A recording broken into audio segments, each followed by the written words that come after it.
I'm a nurse practitioner here at Alternatives. I have been working under Dr. Ryan for about 5 years, starting out as a nurse under her, and then going back to get my master's degree and becoming a nurse practitioner and doing clinical rotations with her. So I have a lot of experience under her. It's still an ongoing, constant learning here, just because what we do is so different. We practice what's actually called functional medicine, so hence the title of the seminar. The state of healthcare today. So if you don't know these statistics, I'm going to go ahead and let you know. The U.S. healthcare system fails to meet the needs of many of our citizens. The U.S. is ranked 37th in the quality of healthcare outcomes, despite spending lots of money, $1.6 trillion per year on healthcare. The U.S. is ranked #1 now in obesity and depression. So Western medicine, allopathic medicine, is very effective in acute care treatment, meaning that if you break your arm, break your leg, you go into the ER, they can effectively help you. On the other hand, they don't have the ability to treat effectively what's called chronic diseases. So those things are disease processes that are not just emergent or acute. These kind of things go on for many years. So then we look into see what chronic diseases are and how it's affecting our society. So World Health Organization states that there are 60% of deaths that are attributed from chronic diseases. In 2005, 1 out of every 2 adults is diagnosed with a chronic disease. The National Institute of Health, the NIH, states 23.5 million Americans suffer from autoimmune disorders, which is actually on a rise. 9 million Americans also have cancer. All these things are chronic. 22 million Americans have heart disease. Hi, come on in. Chronic diseases are a big concern. Obesity is a big concern, like I said. 1 out of every 3 adults are actually obese. 1 out of 5 youths ages 6 through 19 are also obese. Type 2 diabetes and obesity go hand in hand, which is a leading cause of kidney failure. Website, and it pretty much shows the level of obesity or percentage of obesity throughout the nation. So the top of the screen in 1991, we have a lower percent of obesity in the country. Majority of it is on the bluer side, as you can see here. So the blues, 6 to 19%. Okay, so that's where we were in 1991. Then you go down here, that's 2012, closer to our time. Now everything's kind of shifting towards the end. So we're seeing a higher percentage going into 24 to 36% of the population is now in obesity. The exception of the NIH and other private research, most of the research agenda is set by the pharmaceutical industry. So, which, like it says, the funding and control and publishing of information research for postgraduate education for even physicians is also done by the pharmaceutical companies, which leads then to a clear bias of primacy for the practice of pharmacological interventions. Physicians are taught, on average, only about 23.9 hours of nutrition, and this is stated by the American Journal of Clinical Nutrition. So Dr. Ryan, when she does this talk, I remember her saying that, you know, when she went to school, what is it, over 25 years ago now, you know, it takes a lot to go through medical school. You have to learn the different body functions, looking at symptoms, diagnostic, you know, interpretation of labs. So all that in conjunction with pairing up certain symptoms with certain medications. So that's a long time, you know, of going to school. But out of all that time of going to school, it's quite amazing to know that only that small amount of time is actually in learning about nutrition, which leads us into the way we practice. So what we practice is functional medicine. Functional medicine promotes wellness by focusing on the fundamental underlying factors that influence every patient's experience of health and disease. I believe we are helping the body's inherent ability to function. And so by looking at the basic things like nutrition, we're able to help cellular processes within the body. So we're able to affect people at the cellular process, help the natural inheritability of the body, rather than giving certain chemicals that may help with certain symptoms, but then in the end cause other disruptions to other processes in the body.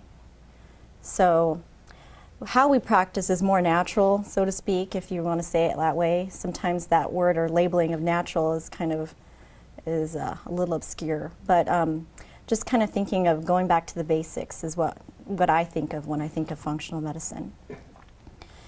So this is a page of the functional medicine book that I have. So I've gone to classes. We practice functional medicine. If you look up the Functional Medicine Institute, that's where I've gone to study different modules in California. In different places around the U.S., they do different modules. So I took this out of the book because it's showing how we look at the body with functional medicine. So actually the top of the tree is, if you go into your doctor's office and you have certain symptoms, they lump your symptoms depending on the different areas of the body. So if you are having problems with your heart, they'll send you then to cardiology. You know, if you're having problems breathing, they'll send you to pulmonology. So how we practice is more looking at the base or the root of the tree and the core of the tree. So I know that's kind of blurry, you can't really read it all, but I'm going to get into those processes and how we look at the body throughout the rest of this seminar. This is, simply speaking, a functional disturbance occurs when no specific organ or tissue can be identified by conventional lab work or other pathologic diagnostic. Yet the patient still experiences a myriad of symptoms. So actually, this says 70%, but when Dr. Ryan was in primary care in Papillion, her percentage, she says, was a lot higher. It was about 85% of her population were, in a sense, falling through the cracks because their lab values look great. Their diagnostics, you know, they go and have an MRI or a CAT scan or something like, you're fine, you're fine, you're fine. Well, they're not fine because they have all these symptoms. So then what do you do for a patient that comes to you like that? Because there was a high percentage of people that came to her that way, she decided to look into other avenues of helping her patients, and that's how she came across this way of practice. So, we look at environmental inputs. The air and the water in your community, the particular diet you eat, the quality of food available to you, your level of physical exercise and toxic exposures or traumas you've experienced all affect your health. So what brought you to this point in time is because of everything that you've been exposed to in your lifetime, whether it be toxins in your environment or stresses in your environment. All those things have merit as far as what brings you to where you are. Lifestyle is a major factor. Research estimates actually 70 to 90% of all chronic diseases are actually attributed to lifestyle. That's a high percentage. However, it's good to know that it's that high because those things are actually modifiable. So it's actually a good thing, and that's the way we practice to help with that modification actually. Considering these areas helps us, the functional medicine practitioner, see your health in the context of you as a whole person, not just a physical symptom. Genetic makeup. Although your individual genes make you more susceptible to certain diseases, your DNA is not an unchanging blueprint of your life. Emerging research shows that your genes may be influenced by everything in your environment, and remember all those things are modifiable, plus your experiences, attitudes, and beliefs. That means it's possible to then change the way certain genes are activated or expressed. So, fundamental physiological process, how your body gets rid of toxins, that's your liver, your kidneys, regulation of hormones and neurotransmitters, your immune system function, inflammatory response, digestion and absorption of nutrients, musculoskeletal integrity, psychological and spiritual equilibrium, how you manage stress, how much energy do you have. So all these processes are influenced by your environment, by your genes, and when they are disturbed and imbalanced, they lead to symptoms, which can then lead to diseases if effective interventions are not then applied. We'll talk in an appointment. Appointments can run from 60 to 90 minutes, and in just that time period alone, I have experienced where patients have that's kind of the beginning of their healing process, is just being able to come and state their story in complete and in a time fashion that's not allotted maybe 5 or 15 or 10 minutes, you know. I've had a patient come and talk, and when she was trying to tell her story, she had gone to different, she's gone to Mayo, she's gone to all these different specialties throughout the U.S.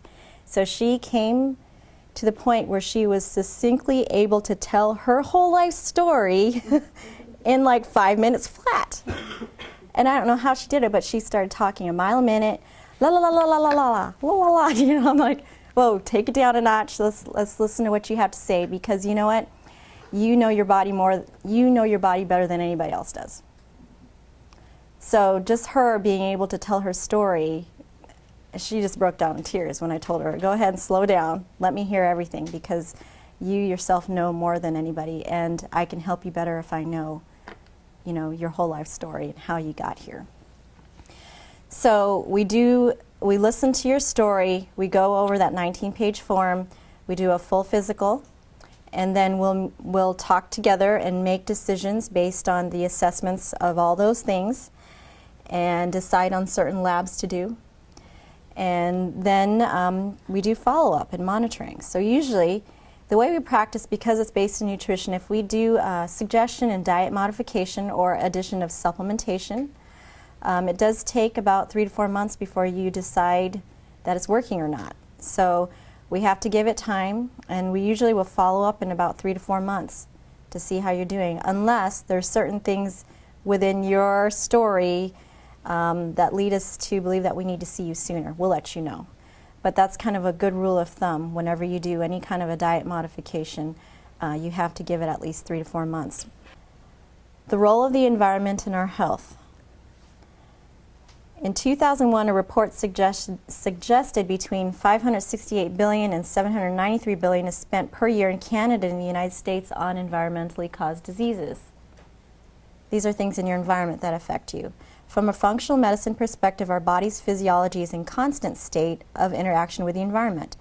So what you think appears normal or the same all the time, like you live in the same house, you know, you go to work every day, is actually dynamic. It affects your body.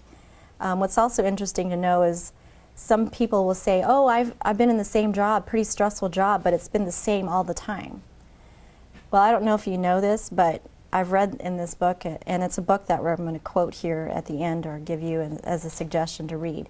In this book, Adrenal Fatigue, one of the profound statements that I've learned from that book is, if a tiger or lion were to walk through this door right now, your body would react the same way if I were to throw a pen at you or if somebody cuts you off in traffic. So your body does not discern the level of stress. Regardless of if a lion walks in or if I throw a pen at you, you're still going to respond the same. So can you see then how over time what you think is constant is not necessarily constant? For one, it's affecting your adrenal glands, and then your stress level does fluctuate. Your body is affected by all those things. So like it says, what appears to be routine and static is actually dynamic. So the temperature, the weather changing, your food's changing, your emotions, your thoughts, pain. Your body's in constantly adjusting to the pH, your blood sugar level, electrolytes, fluid levels, blood vessel constriction. All these things are actually modified by your hormones, which is affected by all those other things that I talked about there. So heavy metals are minerals that are toxic to our body. These include mercury, arsenic, lead, cadmium, aluminum, uranium, and much more. Sources of mercury, if you don't know, include fish, silver fillings like amalgams, some vaccinations, polluted air from charcoal burning power plants. Sources of lead also include old paint, pipes, electrical cords, multiple industry sources, and air pollution. One common source of cadmium is cigarette smoke. So, is anybody familiar with the Asarco plant here? It was in South Omaha. Actually, it was one of the biggest lead cleanups. I have some statistics here. So Asarco in 1998 is the largest EPA cleanup. Actually affected 20 states. 22,000 residents were affected. $1.7 billion were given to help with the aid of cleanup. That's what all that soil stuff, they kept digging up soil and replacing soils because there's all this lead. So if you lived in the Omaha area prior to and during that time, you have exposures to lead. The next two slides are studies, and basically it's just to show you the relation of exposures of heavy metals and the body. So blood lead, blood pressure, hypertension in perimenopausal and postmenopausal women. This is in JAMA, 2003. So it's interesting because they're correlating lead and increased blood pressure in perimenopausal and postmenopausal women. There's several things going on here. For one, not unless you're acutely or recently exposed to lead will it ever show up in your blood. So it's amazing that they can see that like that. Number two, postmenopausal women and perimenopausal women are actually women that are declining in estrogen. And what happens when you start declining in estrogen is that you start losing bone, or you'll demineralize your bone. And lead does not stay in the blood. That's why it's amazing that they saw it in blood work, because what happens is your body will effectively store lead in the bone. So that's why it's not until women start, and men, when they start declining in their hormones, will they start to leach the lead out of their bone because of the decline in hormones. So several things with that. The next one is the New England Journal of Medicine says their study here is environmental lead exposure, progression of chronic renal diseases in patients without diabetes. So they are correlating or putting together lead exposure with kidney diseases. And the reason why they had to exclude a population with diabetes is because people with diabetes are already prone to kidney problems. So they had to exclude that population. So with that, they are putting together then lead exposure and kidney problems. So receptors are the little lock and key mechanism. So if the cell is circular, these receptors sit on top of the cells. And hormones will actually sit in those receptors to give information to the cells as to how to make DNA or process proteins or what have you. So heavy metals will actually block or sit in those receptors. And then if you look at the periodic table of elements on the chemistry wall, you'll see certain elements kind of in the same, same categories. So certain ones, because of their family, will displace others. So like it says here, cadmium, if you're exposed to secondhand smoke or have smoked in the past, cadmium is in smoke. Cadmium will kick out anywhere on those receptors that zinc sits. And you need zinc because it's helpful for your immune system function. For men, it actually helps make sperm, amongst other things. So that's what it says there. Also, mercury damages your DNA within your cell, your RNA within the cell as well too, and the mitochondria, all within the cell. So mercury damages cell structures. And the mitochondria is actually the part of the cell that helps with energy production. So mercury actually will poison that. Also, mercury acts as an immune sensitizing small molecule. So it can, if you want to, if somebody comes in and they have immune system problems or autoimmune, actually getting rid of mercury will help calm the immune system down. It's basically just showing you that we are all exposed to mercury in some aspect. So it gives you the different colors as far as statewide advisories. As you can see, Nebraska's in the yellow, so at least one mercury advisory. Obviously the coasts are higher. So we are all exposed is pretty much what I'm trying to relay here. Also, pesticides and herbicides. So the EPA labels all pesticides and herbicides actually as endocrine disruptors. They are also things that will sit in those receptors as well too, because they're hormone-like. So this is interesting. Nebraska is one of the top 4 states with a high level of atrazine found in our tap water, our groundwater. The Environmental Working Group states Omaha in this area is number 7th in the U.S. for the worst water in 2013. Again, these molecules are estrogen-like and fit in those receptors, which can affect both our hormone levels and the epigenetics. And I'll talk about epigenetics. That's a genetic predisposition. So unintentional evolution, superweeds, we're talking about genetically modified crops now, are evolving on their own with resistance to herbicides such as Roundup. That's why they're genetically modified. They were made to sustain being sprayed by Roundup, but now the bugs are becoming resistant to that. So our genetically modified crops are being sprayed and then being sprayed more. So like it says, the crops are suffering, leading to even stronger chemical use. Insects are evolving to be resistant to the pesticides. Further research is definitely needed. Genetically modified foods affect our bodies. Well, we have trillions of bacteria within our gut, which have a very short life cycle and then they exchange genetics across strains. We know that there's some specific harmful and some beneficial bacteria with known effects. But unlike the DNA mapping that we have done, that scientists have genetically, or we know the genetic makeup of our DNA, we know that structure. We do not know everything that was in our gut prior to genetically modified foods. So we don't know what the baseline was to show the difference or change. So there's no major effort in mapping all the microorganisms. It's already past that. We're already all exposed to those. And there's no one knows what will happen as they're mutating. So we know, however, there's an increase in autoimmune and a lot of kiddos with lots of weird allergies. So it is affecting us. Epigenetics, this is a good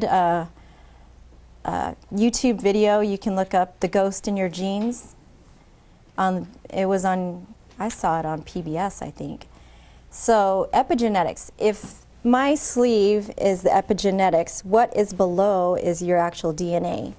So your environment affects the sleeve, okay? So if you are exposed to certain chemicals and such, the chemicals can cut holes into your epigenetics. And then what is underneath then gets expressed. That's how diseases are expressed. So, example, genetic predisposition to contract MS is actually determined by environmental input affecting the epigenetics, which then determines the gene is expressed or not. Your diet, environment, and lifestyle does matter. Stress level then and now, this is that book I was talking about, Adrenal Fatigue. I actually read this book before I came to work here. This is interesting because the amount of stress that we are under is a lot. As Americans, we are a stressed nation. So in 1970s, we worked 27 hours per week. In 1990, 15 hours per week. Oh, actually, this is how much time we devote to leisure.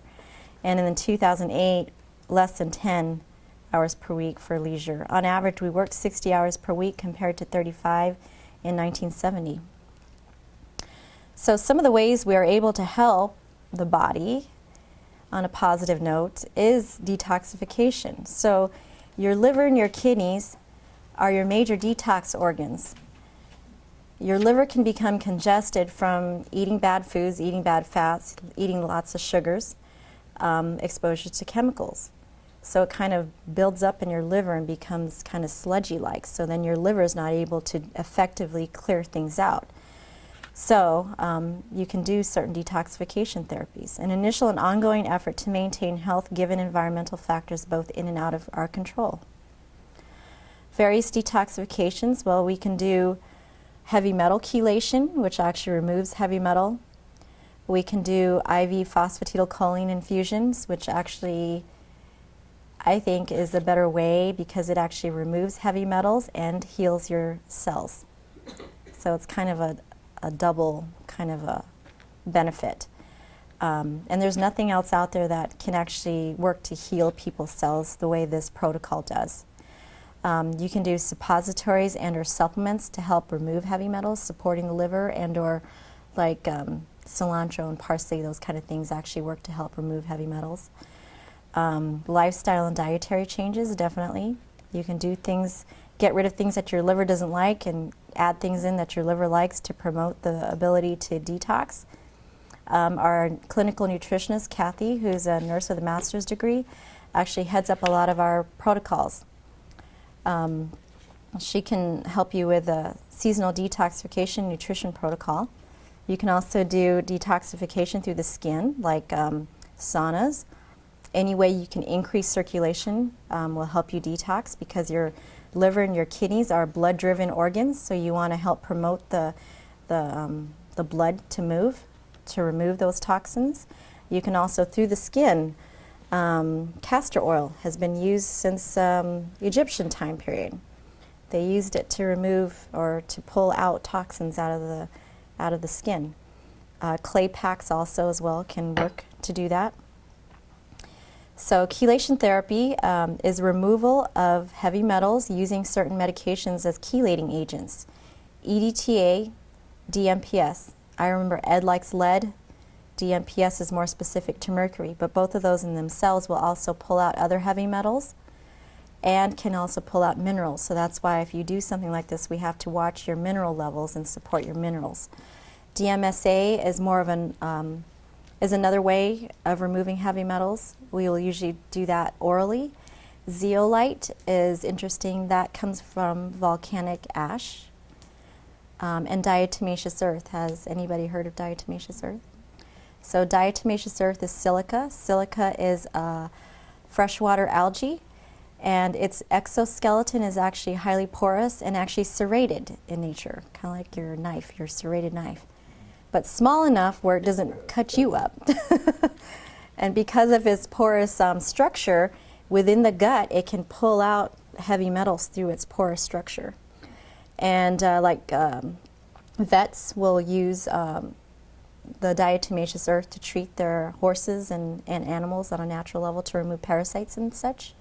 You can go to mole halls and buy diatomaceous earth. Not that I'm telling you to eat that, that's not human grade, but you can sprinkle it in your yard to remove fungus and things like that within the soil.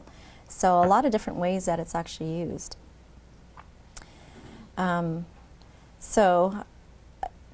It's also the phosphatidylcholine is a good fat, actually, that makes up your brain, makes up 85% of your brain, makes up the bilipid membrane that makes up your cell structure. So when you are exposed to a lot of chemicals over time, your cell structure actually becomes more porous, and so then toxins are able to come in freely and disrupt the DNA expression. So when you heal the cell membrane, it also it will clean out the DNA as well too, and then make sure your cell structure is proper, because the way the cell structure is supposed to be circular in nature, because that's your receptors are sitting on there. So if your cells are not healthy, for one, you're letting toxins in, and then also the receptors may not be sitting properly to receive the hormones or the information from whatever is supposed to be sitting on those receptors. There is 22,765 patients who have been treated with EDTA. There is an 87% improvement in occlusive artery disease of all kinds. Removing heavy metals also benefits the liver and the brain. The preponderance of evidence supports the efficacy of EDTA chelation treatment for coronary artery disease and peripheral vascular disease. So it's helping with the blood vessels. Definitive studies have been proposed and protocols have been written, but more needs to be funded by governmental agencies who generally provide such funding. So we need more research. But again, pharmaceutical companies are not interested in this because they can't patent it. We need somebody to step up and do more research on more natural things. So a lot of that research is actually in Europe. So. Far infrared sauna therapy is radiant heat therapy. This type of therapy has been used for many years throughout China, Japan, and in Europe for over 25 years. Far infrared actually penetrates 1.5 inches below the skin surface, which brings tremendous positive physiologic effects to the deeper tissues of the body. So new infrared therapies are emerging with combined benefits. One that we have in our office here is a biomat. You actually lay on it and it radiates some heat. And it's lined actually with amethyst crystals and tourmaline, which actually helps with, like it says, strengthening nutrient uptake and cellular detoxification. Then we have this Luxable half body spa. So some people that want to sit in a sauna but don't want to be stifled by the heat can sit in something like this. It looks like a little go-kart because your head sticks out and you're able to kind of snake your arms out to do something with your hands. And they're able to use essential oils to also help with that process. So this is a book if you're interested in trying to understand more about chelation therapy. Dr. Buttar is actually a physician who Dr. Ryan learned under. He wrote this book. His history is that he used to be an ER doc in the Army. He got out of the military and had a son that displayed symptoms of autism. So he did everything he could to understand how to help his son, and chelation was a way that he could help his son's brain and actually mainstream his son. So that's his book. The next few slides are slides from our nutritionist, Kathy. So she says the key to radiant health and beauty lies in nutrition, and actually this is the basis and the foundation of the way we practice. So this is so important to us. The most people already realize they need to make changes within their diet, but where do you start? Why bother? We're too busy, we hate to cook, we can't afford it.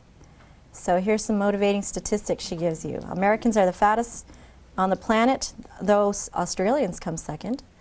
We may be fat, but our bodies are still starving for real food. We spend more money on healthcare than any other country, yet we're ranked 37th in the world for healthcare outcomes. And then we're ranked 20th for infant mortality. Our bodies are not decaying fast because we're so full of preservatives, she said. Caskets are also being made larger than in the past. We have 12-year-olds and younger getting type 2 diabetes, which used to be labeled a disease of old age. We also see kids, like in their teens, getting their gallbladders removed. Gallbladder disease was a disease in the 7th or 8th decade of life. So it's diet choices. So the next slide is a video of Dr. Mark Harmon. He's a functional medicine physician. He actually wrote several books. I think his one is Blood Sugar Connection. The takeaway is that we're needing a national wake-up call. Type 2 diabetes is rampant in children now. We have 2 million kids who are morbidly obese. Most of them are undiagnosed with prediabetes or diabetes. And the study showed that drugs don't work. Drugs don't work is because diabetes used to be what is a disease of older age. What happens in older age is that your hormones start to decline. Insulin levels change, and you're more prone to insulin resistance when you don't have your hormones. So those medications are supposed to be for that type of an onset of diabetes. Well, when you have kids, it's not because they're lacking in hormones. Well, I guess they are, but it's more of a diet change. Diet choices is why they are having diabetes. So Kathy labels the SAD diet as a standard American diet. It's not food, it's a toxic bath of some 80,000 chemicals that are out there, from dyes, preservative, pesticides, herbicides, MSG, fake sugars, bad fats, high fructose corn syrup, processed foods like white flour, white sugar, and of course we can't forget the heavy metals that are in there. I think you get the picture. So this stuff is all toxic to the human body. It's a space alien molecule, she says, that have no place in the body. They disrupt the hormones, make us sick and fat. So that's why we're more prone to getting larger, is because we're eating all these bad chemical-laden foods. So your body is trying to protect you. It stores it in the fat cells. Processed vegetable oils marked as healthy. Polyunsaturated oils are unstable. These are Western oil, cooking oils, corn oil. Canola oil is one of the worst, because in order to take the oil out of the rapeseed, they have to highly chemicalize it, and then it's not palatable because it smells bad, it's rancid, so then they have to add more chemicals in it to make it palatable for you to eat. So that's one of the worst. Soy oil, processed spreads, and processed foods. So you don't want your oils to be unstable, because if you eat an unstable oil, it causes a chain reaction of what am I trying to say? It causes a chain reaction that you need to counteract then free radical damage. So then you need to counteract that with antioxidants to put out all those little fires. So processing also and heating the oils causes it to be unstable as well. So the best oils that we suggest then are coconut oil at the highest temperature. That's the only oil you can take to high temperatures. Olive oil is best at room temperature, so those are the ones that you want to use on your salads. On whole, that's what, and butter. We like butter. Eat butter, it's good for you. Just don't take it to the point where it's brown, because then it's unstable. So eat it, it's good. A study done in 1965, it's quite interesting. So patients have already had a heart attack. Can I say had 3 more times? Divided into 3 groups and told to then consume corn oil, olive oil, and animal fats for 2 years. So the corn oil group had 30% lower cholesterol, but 52% were alive after 2 years. So half of them died. Olive oil group had 75% alive after 2 years, or excuse me, 57, a little dyslexic there. Animal fat groups had 75% alive after 2 years. That's quite amazing. So if we were to do this study now, we'd have to modify where the sources of animal fats were, but I guarantee you it'd probably be the same. So if you think about how things come in nature, how they were left for us to eat is the better choice. So what can we do to improve our lives? Disease is not a given. It's a warning that something is wrong with your biochemistry. Food regulates your biochemistry, your proteins, your fats, your carbohydrates, vitamins, minerals, and water. It's what you're made from.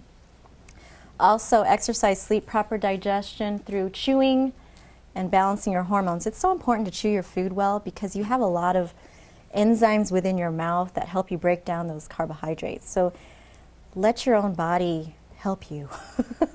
You know, chew your food. I know I'm a nurse, so I'm used to shoving food down my throat and not really chewing it very well. But if you take the time to actually chew your food, that's very beneficial. So what is real food? The food that comes from nature. It's not tampered with by humans. These are called power foods. So how do you change to power foods? Well, include in your diet vegetables, fruits, nuts, legumes, mushrooms, sea vegetables, if you like sea vegetables, seaweed, garlic, whole grains, healthy fats, bioorganic, non-GMO products. Cook for yourself and together as a family rather than relying on fast food or processed foods. We can teach you the lesser evil, to find the lesser evil when food availability and time restricts you. We understand people are busy. So we can help with that.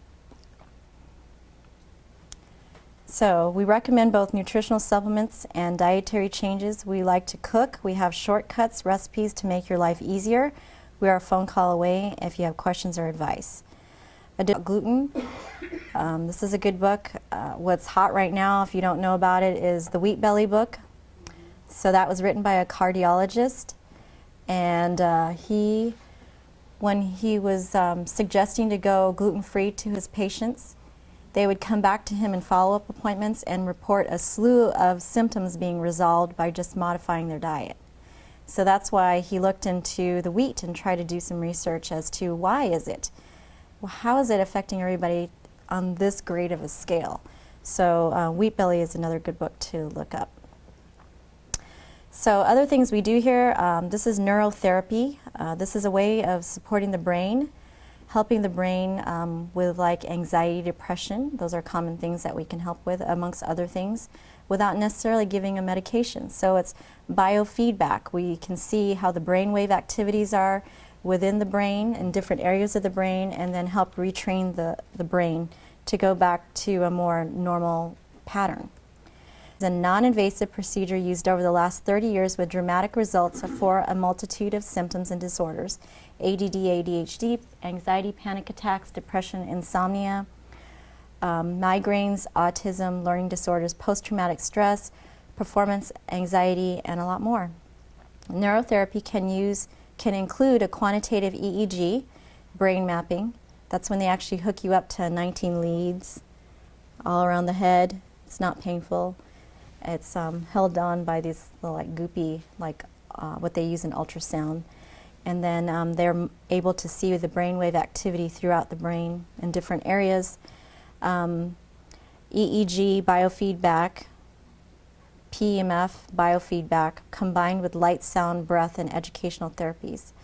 So with the kids, I've seen where they use those lights, those photic lights, or they can play these video games. It's like a car on the road. And if the car goes off the road, then their brain waves are not in a positive line. So then they learn how to put their car on the road, and it's kind of like learning how to play an instrument. So that's why it's a couple, several visits so that they can learn, and eventually the brain will just kind of sustain that pattern. 19 electrodes connected to the head with a computer to identify abnormal brain waves associated with various symptoms or disorders. A program specific to the individual is then developed to train the brain to self-regulate abnormally fast or slow brainwave patterns in specific regions of the brain. Recently, the FDA approved a device that's very similar to the one we actually use in this office to diagnose and treat ADHD. So the next subsequent slides are one of our successes with neurofeedback. This is quite a profound case. Olive is a 2.5-year-old young girl that came to us, and she was biting herself and smacking her head, and her parents couldn't sleep. She didn't really give eye contact. She went to several doctors, and they were trying to put her on something to slow her brainwave activity down. Okay? So here is Olive. Okay. All right. Olive, nope. Nope. Now we know that's.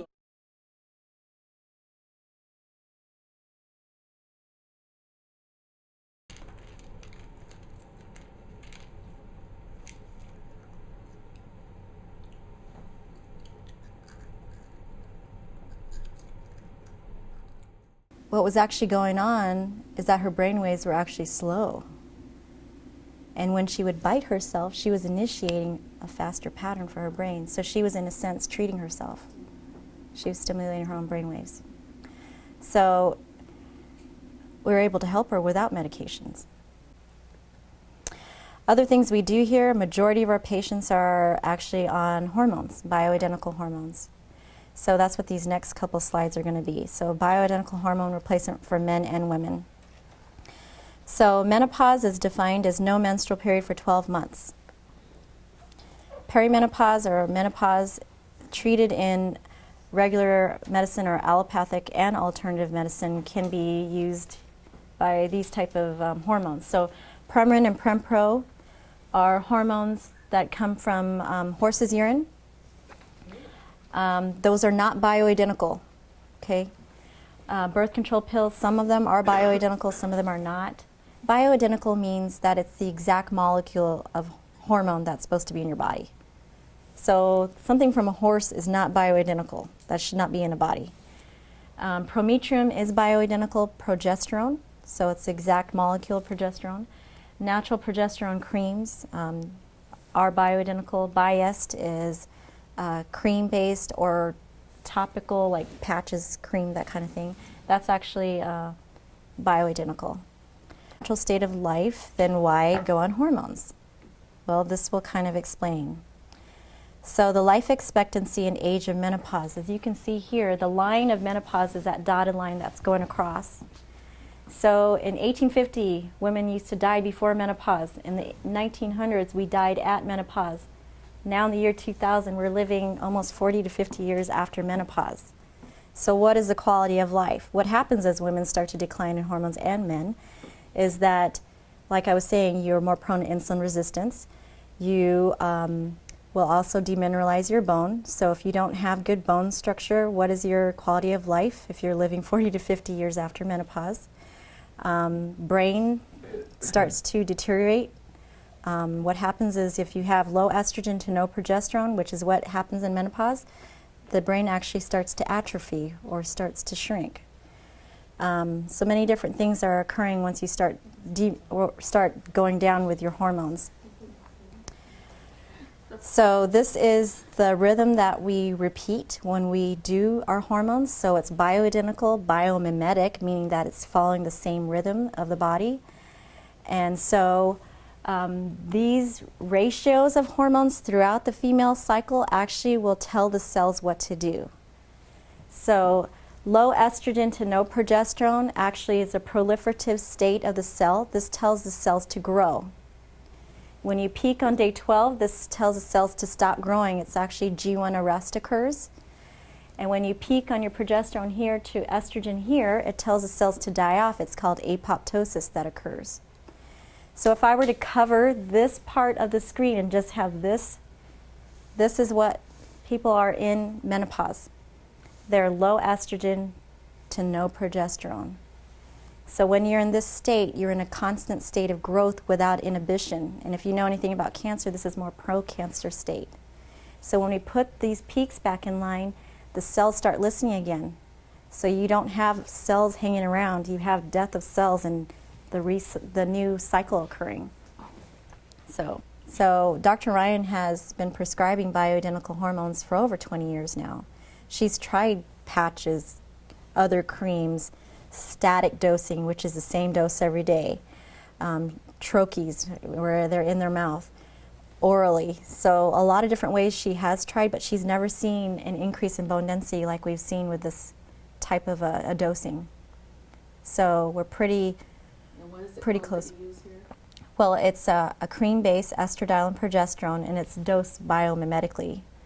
So Like once a week? Or? it's applied, it's cream, applied twice a day, which, Twice a day? yes. The reason being is because it goes in, so the cell, this is a cell, and the receptor, right, I was talking about, you apply the cream and it sits in the receptor and it clears out fast. Oh. That's why you have to apply it 2 times a day. That's actually a benefit because the Premarin and Prempro, doctors never used to monitor levels because it would sit in the receptor, not perfectly, but it would sit in the receptor and block that receptor for, I don't know, 5 days before half of it was cleared out.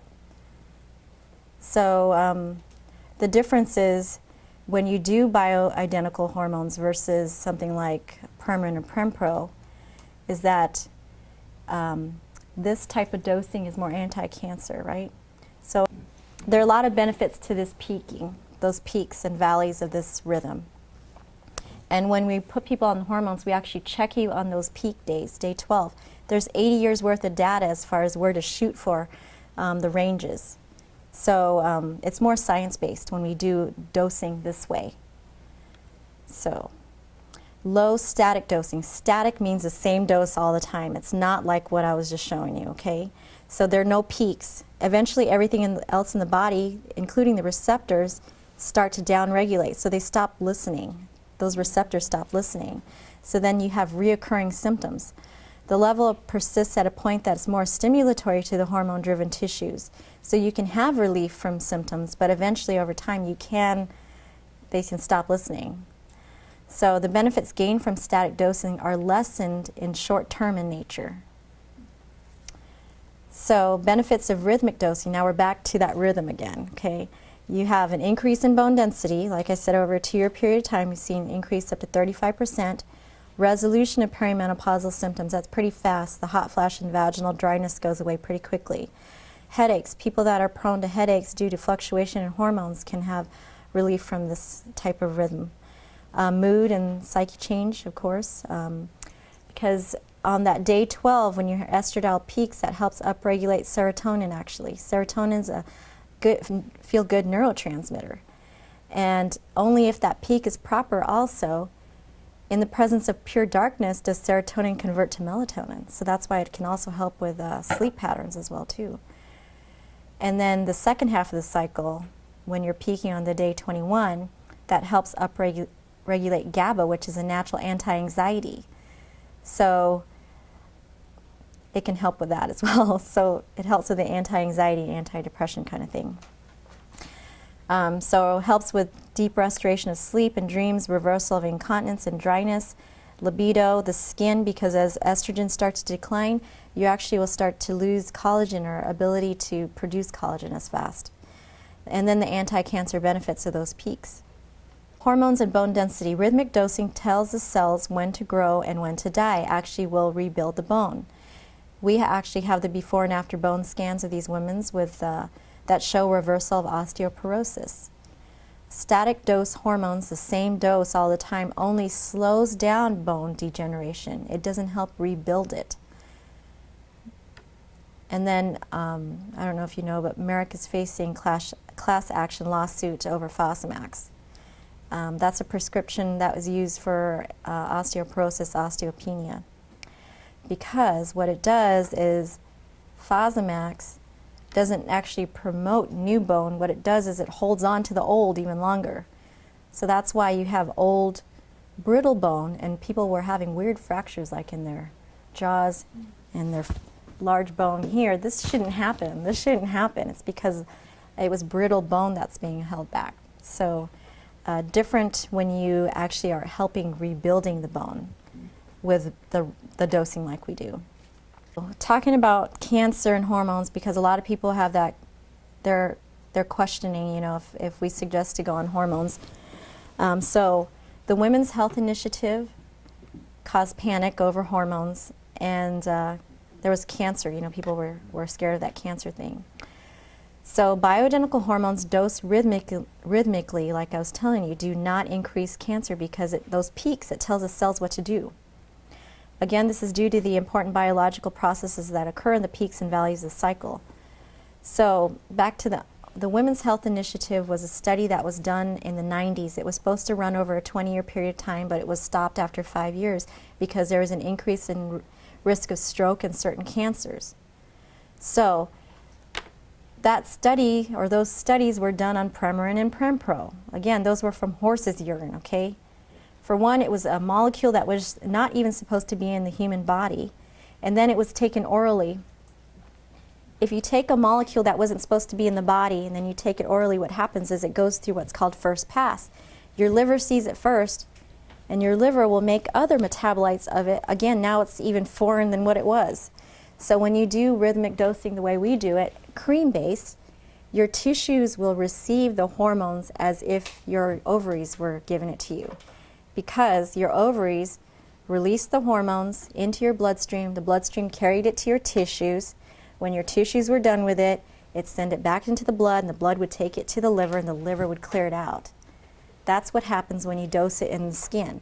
So if you dose it in the skin, your body will absorb the cream, it'll go into the circulatory system, the blood will take it to the tissues are done, take it to the blood, take it to the liver, then the liver clears it out. That's more of a natural way of giving hormones.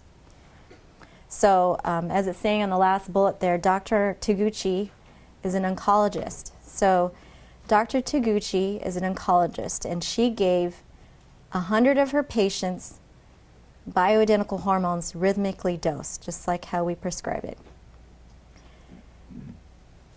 I call them, okay, well, she did 50 of her patients had estrogen-positive breast cancer, and the other 50 had different cancers in various states, different treatments, okay? I called it their 13th year of their study, and there was no increased mortality or morbidity in her patients. And that's the highest risk. So if some people are concerned about, you know, if hormones are going to be the cause of cancer, I will suggest them to go talk to Julie Taguchi and let her talk to you about the benefits and risk ratio. So some people that are already, no, she's actually in California, so that would be a call.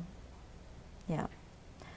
So recommended reading, if you're not aware, T.S. Wiley, Sex, Lies, and Menopause is a good book to read. It is kind of a wordy book initially because she's an anthropologist, so that's why she's stuck on the rhythm. So she's trying to give you the feel of the rhythm. I'm like, okay, I get the rhythm.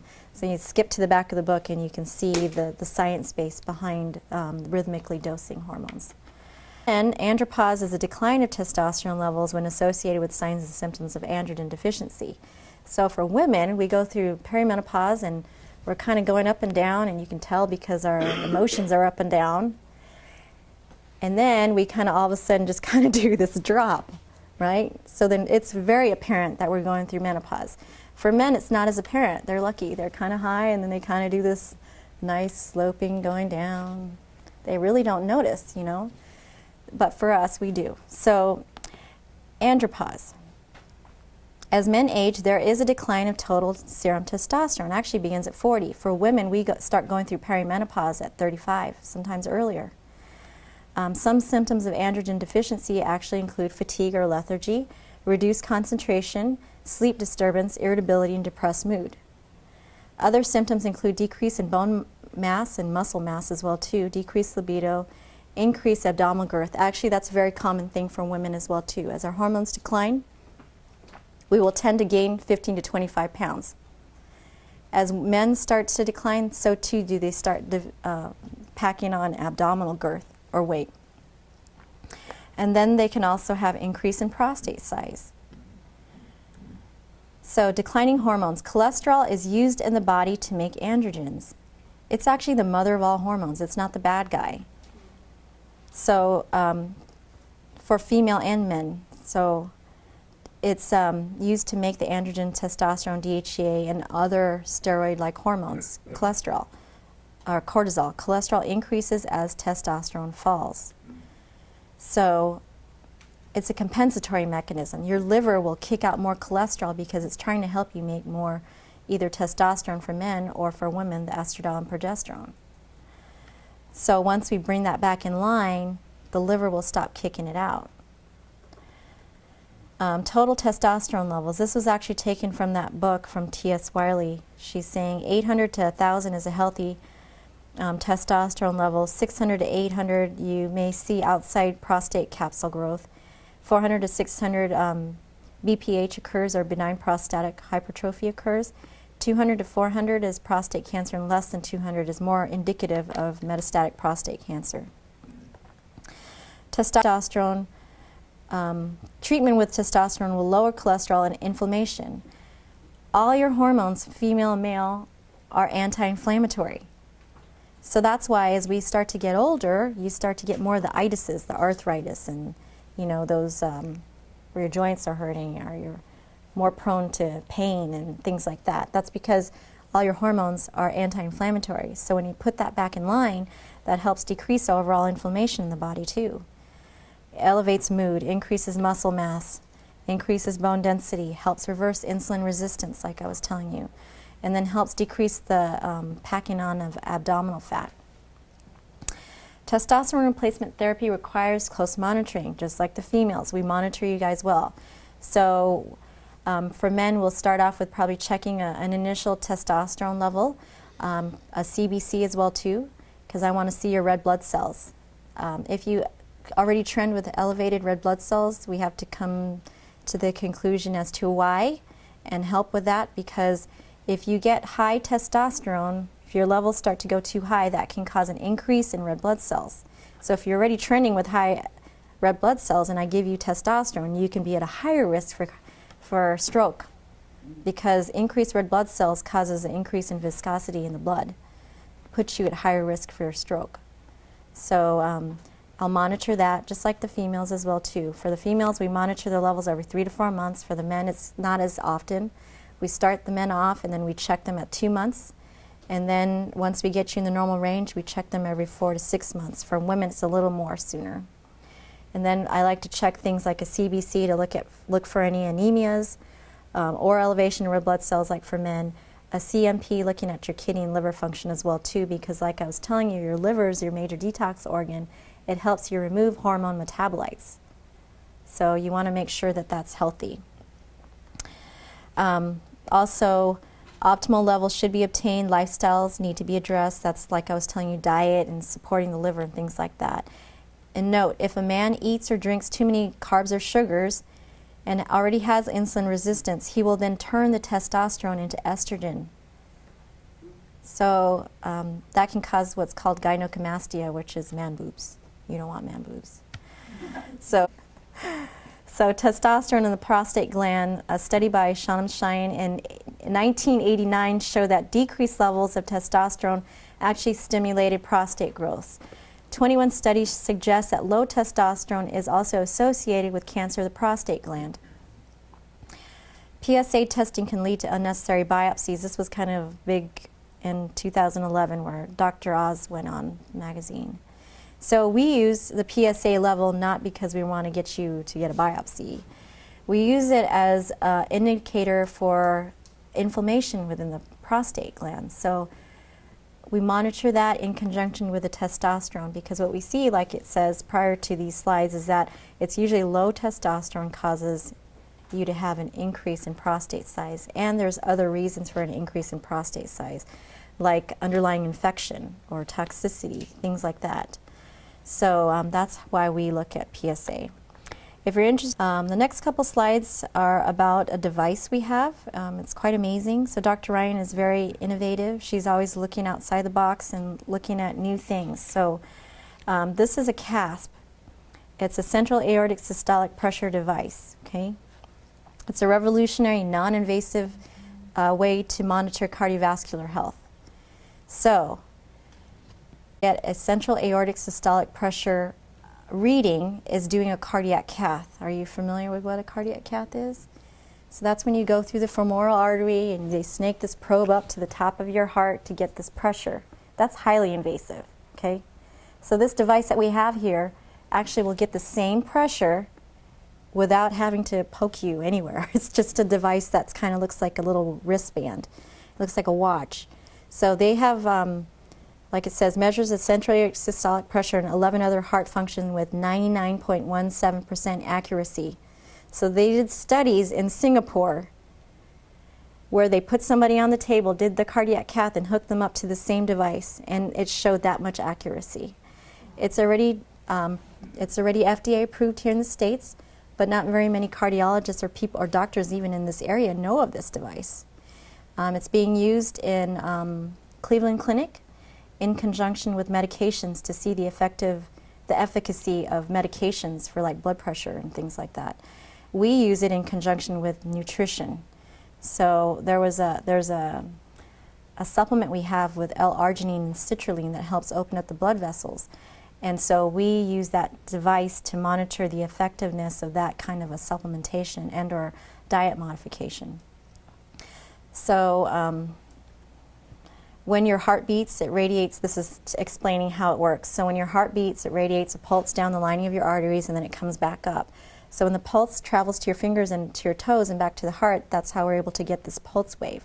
The frequency and strength of this wave then measures your overall health of your cardiovascular system.